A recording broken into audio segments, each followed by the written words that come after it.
Welcome.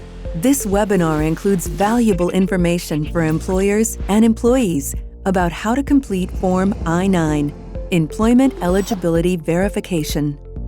Federal law requires that every employer hiring an individual for employment in the United States complete Form I-9. Form I-9 helps employers verify their employees' identity and employment authorization. So let's get started. Today, we will cover many aspects of Form I-9, its history, why it's used, who needs one, and how to complete it. We'll explain Form I-9 storage and retention requirements and what to do if an employer discovers a mistake on a Form I-9 or that an employee's Form I-9 is missing. We will also discuss how Form I-9 and EVerify work together to benefit employers and employees. For your convenience, you can view this webinar continuously from start to finish, or watch individual chapters by clicking on the topic you want. Please visit I-9 Central for more information on any topic presented in this webinar.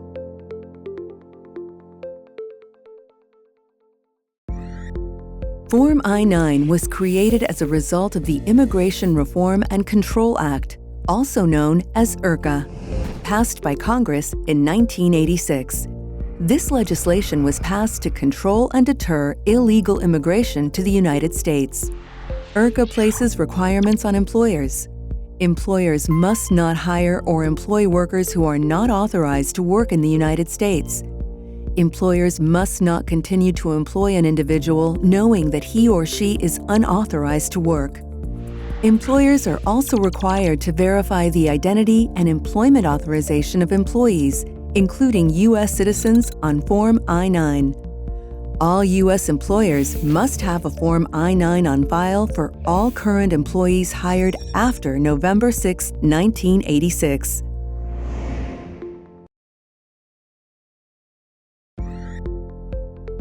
So, who is authorized to work in the United States?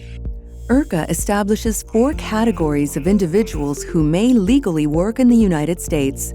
For Form I-9 purposes, this includes all 50 states, the District of Columbia, Guam, the U.S. Virgin Islands, Puerto Rico, and the Commonwealth of the Northern Mariana Islands. The 4 categories are U.S. citizens, non-citizen nationals of the United States, lawful permanent residents, aliens authorized to work.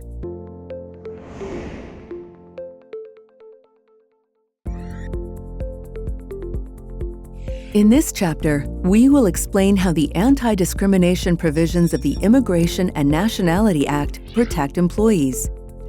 Employers are prohibited from engaging in 4 types of unlawful conduct: citizenship or immigration status discrimination, actual or perceived; national origin discrimination, actual or perceived; document abuse during the Form I-9 process; and retaliation. The Department of Justice Immigrant and Employee Rights Section can help employees who have complaints about these types of conduct. You can learn more about anti-discrimination laws on their website and see a schedule of upcoming free webinars.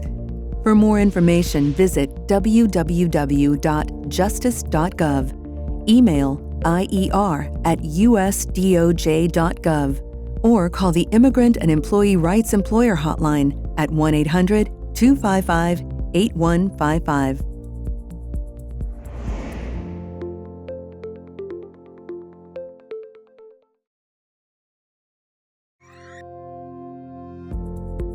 Next, let's talk about who needs to complete Form I-9. All U.S. employers must have a Form I-9 on file for all current employees hired after November 6, 1986. U.S. employers are not required to complete Form I-9 for employees hired before November 6, 1986, employees working outside the United States, independent contractors, or individuals employed for casual domestic work in a private home on a sporadic, irregular, or intermittent basis. For example, a handyman, babysitter, or cleaning person.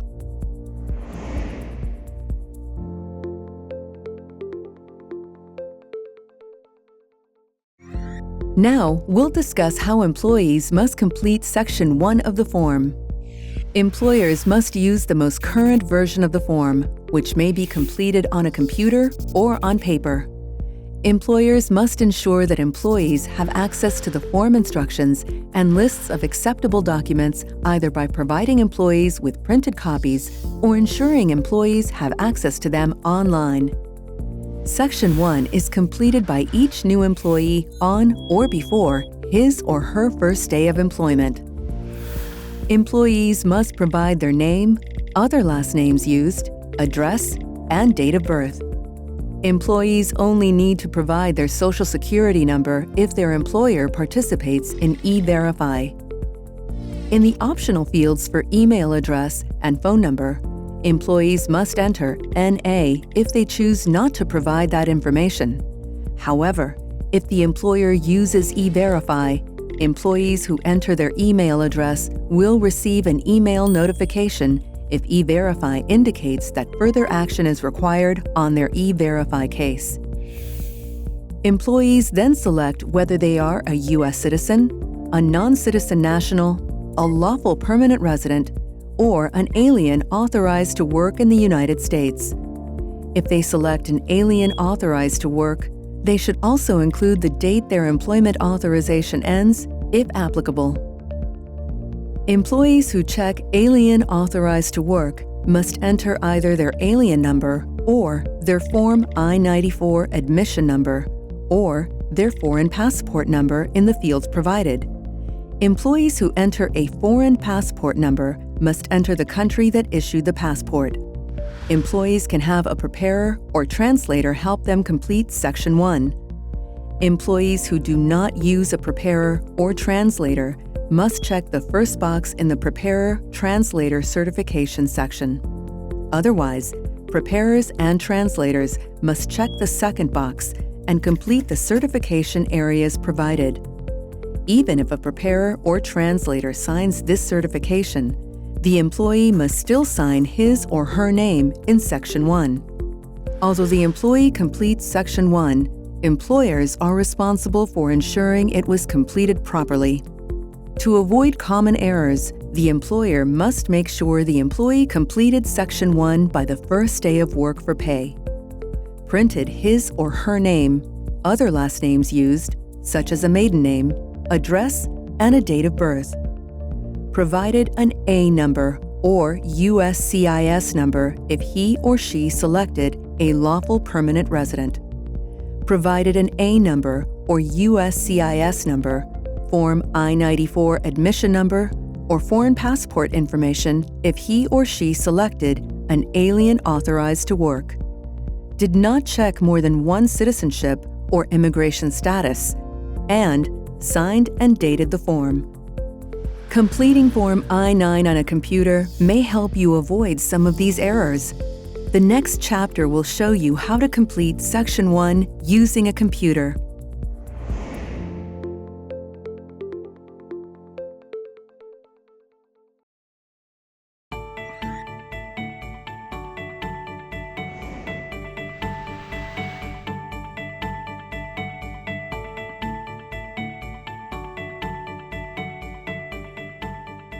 Employers must complete Form I-9 to verify the identity and employment authorization of new employees, both U.S. citizens and non-citizens.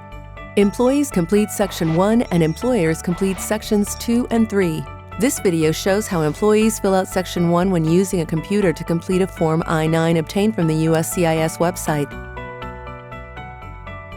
First, employers must ensure that employees have access to the form, instructions, and lists of acceptable documents. Employers must either provide employees with printed copies or ensure employees have access to them online. Anyone can access the instructions from the Form I-9 webpage. When connected to the Internet, you can access these instructions directly from the Form I-9 by clicking the Instructions button at the top of each page. Even without Internet access, employers and employees using a computer can move the cursor over fields or click on the question marks to see instructions. Let's see how employees must complete Section 1. Employees must complete Section 1 on or before their first day of employment. They first enter their biographical information. Employees only need to provide their Social Security number if their employer uses EVerify. Entering an email address and telephone number are optional, but employees must enter NA if they choose to skip those fields. Next, employees enter their citizenship or immigration status by checking one of the boxes. Once a selection is made, fields related to a different selection will contain NA. Lawful permanent residents must enter their A number or USCIS number, then select Alien number or USCIS number from the drop-down menu. Aliens authorized to work must enter either their A number, I-94 number, or foreign passport number, as well as the date their work authorization expires. If employees enter a foreign passport number, they also must choose the country that issued the passport from the drop-down menu. Employees must check the first box if they don't use a preparer or translator. After that option is selected, all fields in the section are locked. Employees may use a preparer or translator to help them complete the form. The preparer or translator must check the second box in this section, then choose from the drop-down menu the number of preparers and translators used. If the employee uses more than one preparer or translator, the form generates an extra page for them to enter their information. If completing the form on paper, extra preparers and translators must enter their information on an additional sheet that can be downloaded from the Form I-9 webpage. Once the employee completes all the fields and presses Click to Finish, fields completed incorrectly turn red and are highlighted with a bold box. The form also provides pop-up messages with instructions on how to resolve problems. You may edit each field separately or clear all fields by clicking Start Over. The print button at the top of the page activates your computer's print function. Employees should only print page 1 and extra pages with multiple preparers or translators information if completing the form separately from their employer. The form may take a few seconds to print as it generates a QR code. After the form is printed, the signature and date fields must be completed by hand by the employee and any translators or preparers. Those fields cannot be filled on a computer. We hope this video helped you understand how to complete Section 1 of a Form I-9 obtained from the USCIS website. You can find instructional videos for Sections 2 and 3 also on this page. If you still have questions, visit the I-9 Central. Thank you for watching.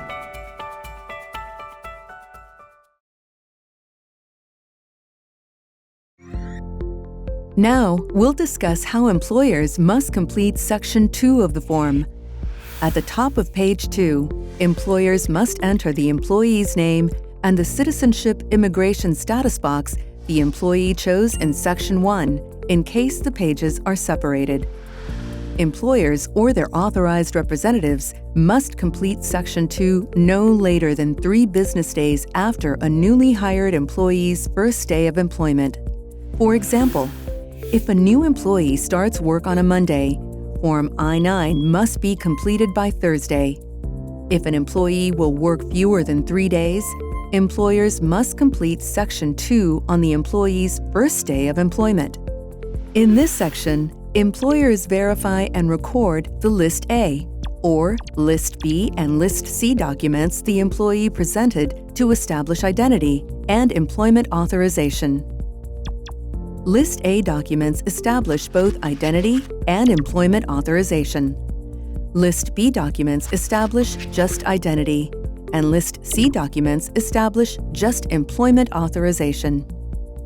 If an employee presents a single document from List A, such as a U.S. passport, you should record it in the first area in the List A column. However, if an employee presents a selection from List A that consists of multiple documents, record each of them in a separate area in the List A column.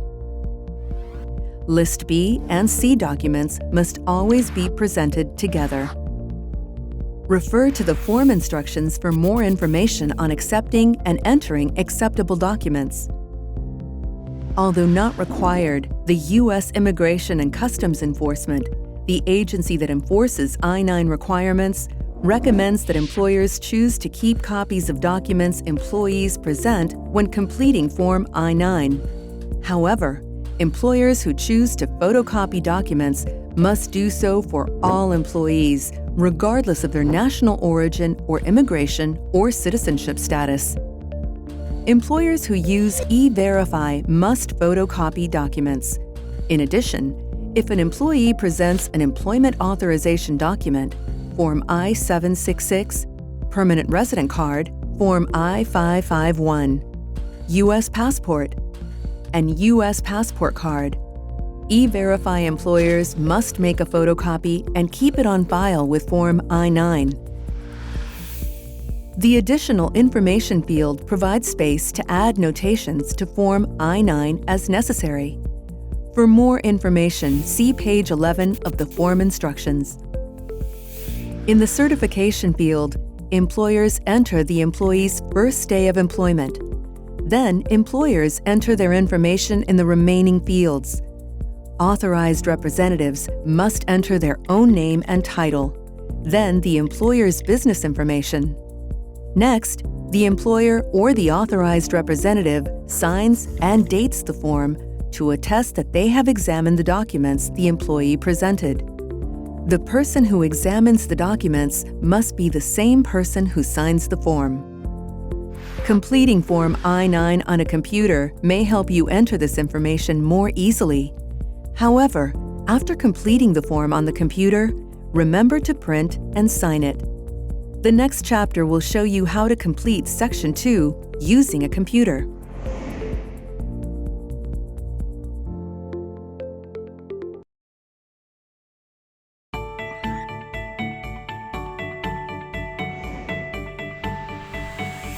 Employers must complete Form I-9 to verify the identity and employment authorization of new employees, both U.S. citizens and non-citizens.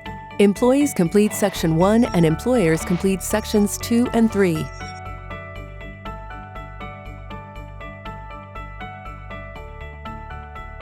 This video shows how employers fill out Section 2 when using a computer to complete a Form I-9 obtained from the USCIS website. First, employers must ensure that employees have access to the form, instructions, and lists of acceptable documents. Employers must either provide employees with printed copies or ensure employees have access to them online. Anyone can access the instructions from the Form I-9 webpage. When connected to the Internet, you can access these instructions directly from the Form I-9 by clicking the Instructions button at the top of each page. Even without Internet access, employers and employees using a computer can move the cursor over fields or click on the question marks to see instructions. Let's see how employers or their authorized representatives must complete Section 2. First, employers should review Section 1 to ensure employees completed it properly. Once the employee presents identity and employment authorization documents, the employer must ensure they are acceptable for Form I-9. Employers must enter information from the employee's documents in Section 2. Employers must complete and sign Section 2 within 3 business days of the employee's first day of employment. If the employer and employee complete the form together, the citizenship or immigration status the employee selected and the name entered in Section 1 are automatically available in the fields at the top of Section 2.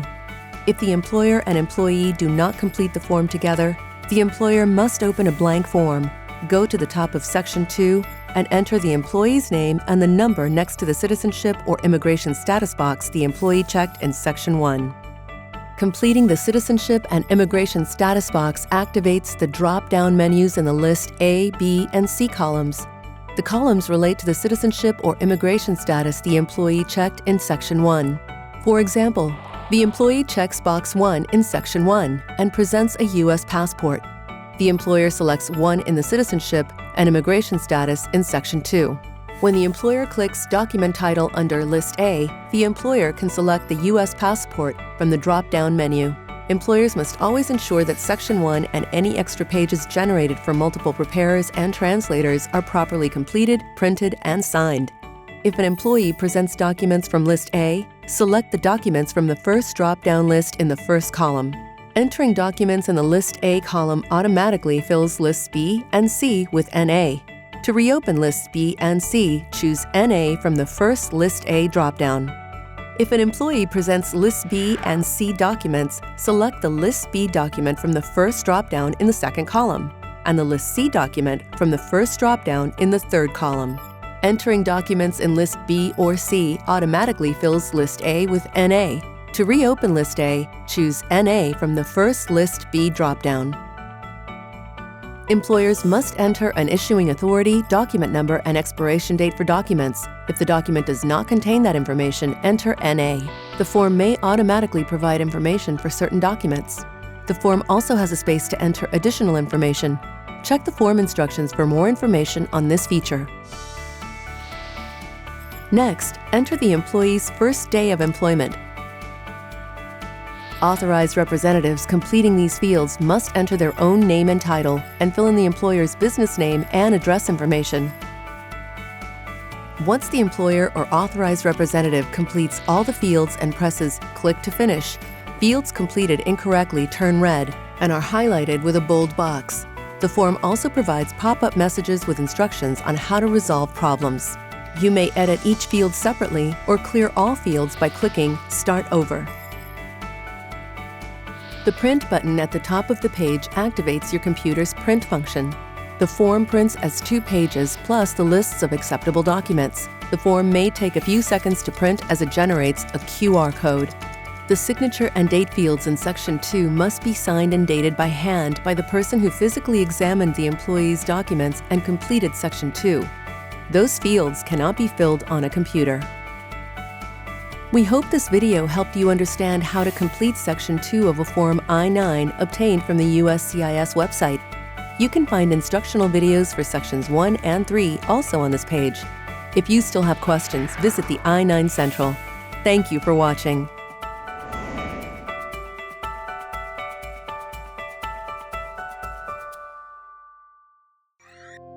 Now, we'll discuss how employers complete Section 3 of Form I-9 to re-verify or rehire an employee.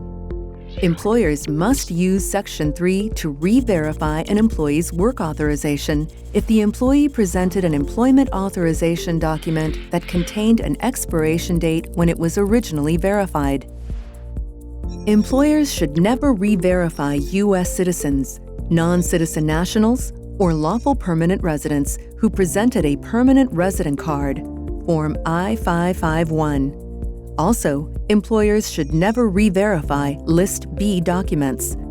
However, employers may need to re-verify a lawful permanent resident who presented either a receipt for a Form I-94, arrival departure record, or a foreign passport with a temporary Form I-551 stamp or machine-readable immigrant visa.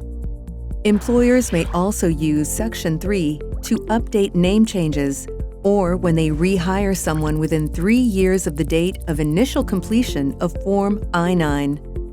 Employers may also choose to complete a new Form I-9.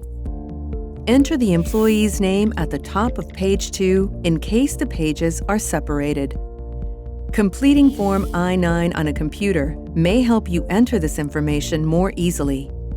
The next chapter will show you how to complete Section 3 using a computer.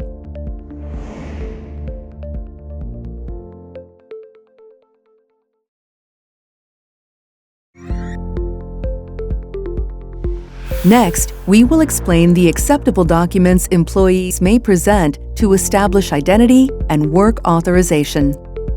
Employers must allow employees to choose which document or documents they wish to present from the list of acceptable documents on page 3. The documents must reasonably appear to be genuine and relate to the individual presenting it. In most cases, documents presented must be unexpired and original. See I-9 Central for more information on presenting expired documents.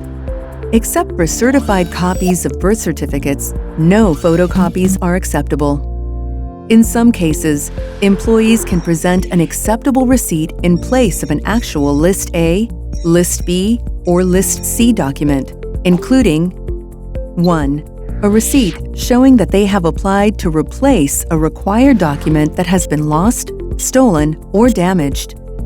The employee must present the actual replacement document within 90 days of their hire date. 2.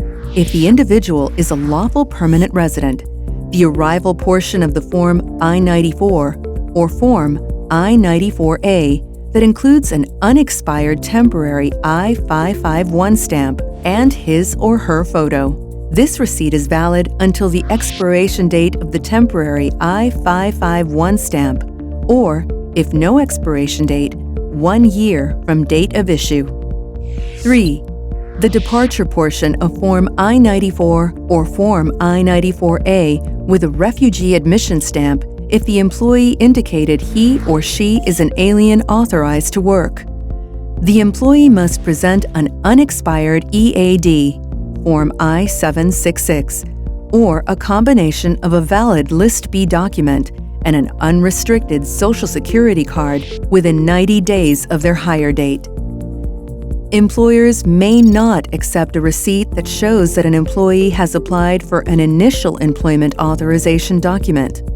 Employers must not accept receipts if employment will last less than 3 business days.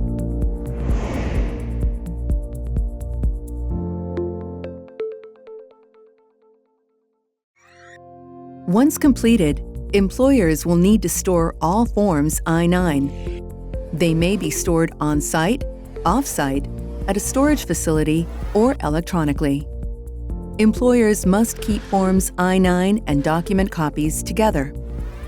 Employers are also required to store Form I-9 pages that contain employee or employer information, as well as related preparer or translator information and signatures. Employers should ensure that all forms and any documents are stored securely, so that only authorized personnel have access to them. Make sure they are easily retrievable in case you need to make them available for inspection by officials.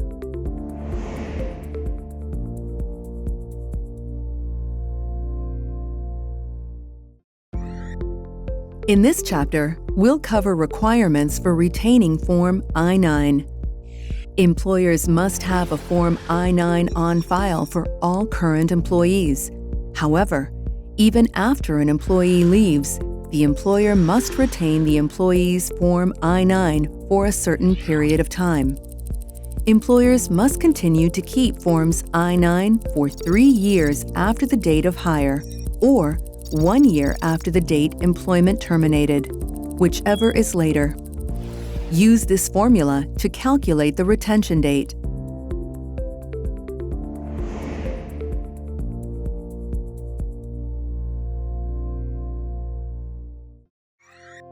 Let's discuss what to do if a Form I-9 needs to be corrected or is missing. If an employer discovers a mistake on a Form I-9, the employer or employee must correct the existing form. The employer must also decide to complete a new Form I-9. To correct an existing Form I-9, draw a line through the incorrect information. Do not white out or blacken out any of the information. Then, enter the correct information and initial and date the correction. If the employer decides to complete a new Form I-9 instead, the employer should use the most current version of Form I-9. Keep it with the old form, and attach a short memo to both the new and old Forms I-9 stating the reason for completing the new form. It's a good idea to conduct regular internal audits. Employers who discover they are missing a Form I-9 for an employee should 1. Immediately provide the employee with the most current version of Form I-9. 2. Not backdate Form I-9 when signing it. 3. Attach a memo to the new form to document their actions for proof of compliance to show good faith.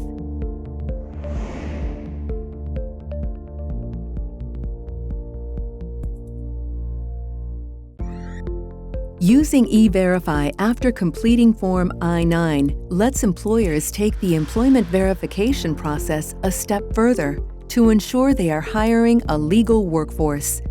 EVerify is an internet-based system that electronically verifies Form I-9 information using government records to confirm employment eligibility for newly hired employees. To enroll, go to uscis.gov/eVerify. Under Start Here, click Enroll in EVerify.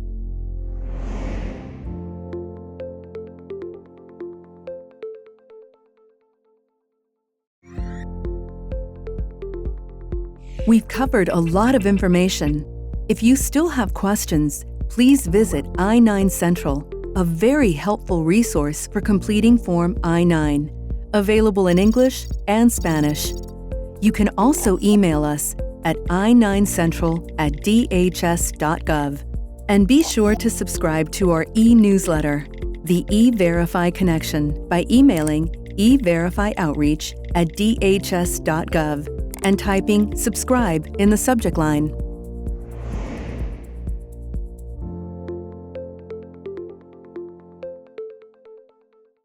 Here are your main points to remember. Employers must complete Form I-9 for all employees, regardless of citizenship or immigration status. Employees must complete and sign Section 1 no later than the first day of work for pay. Employers must complete Section 2 within 3 business days of the employee's first day of work for pay. Employers or their authorized representatives must physically examine the documents the employee chooses to present from the list of acceptable documents on page 3 of Form I-9. This person is the one whose information and signature appear in Section 2. Employers must accept documents employees present as long as they reasonably appear to be genuine and to relate to the person presenting them. Employers must have a Form I-9 on file for each current employee. Once the employee is terminated, forms must be stored for 3 years from the first day of employment, or 1 year from the date of termination, whichever is later. Employers must securely store Forms I-9 along with any document copies. EVerify lets employers take the employment verification process one step further to help ensure that they're hiring a legal workforce. To enroll, go to dhs.gov/EVerify. Under Start Here, click Enroll in EVerify. This concludes the webinar. Thank you for your interest.